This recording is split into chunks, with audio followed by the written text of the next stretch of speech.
Hello everyone, আমি অনুশ্রুতি। আমার ব্লগে তোমাদের সবাইকে স্বাগত। এই ব্লগটা আমি স্টার্ট করছি শনিবার সন্ধ্যাবেলায়।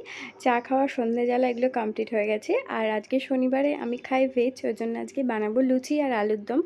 তো লুচির জন্য আটার ময়দা মিক্স করে মেখে রাখলাম। আর এদিকে আলুর দমের জন্য একটু আদা, টমেটো, কাঁচা লঙ্কা এগুলো মিক্সিতে পেস্ট করে রাখলাম। আলুগুলোর প্রেশার কুকারে সেদ্ধ করে নিয়েছি। আর এদিকে একটা ভাজা মশলা তৈরি করে নিয়েছি, জিরে, একটু ধনে আর একটু শুকনো লঙ্কা কাঠখোলায় ভেজে রেখে।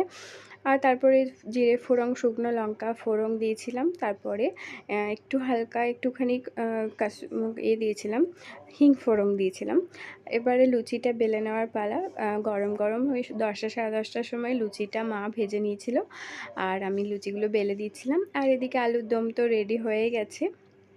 তো চলো, টাটা, দেখা হবে পরের একটা ব্লগে। তোমাদের কেমন লাগছে ভিডিওগুলো জানিও।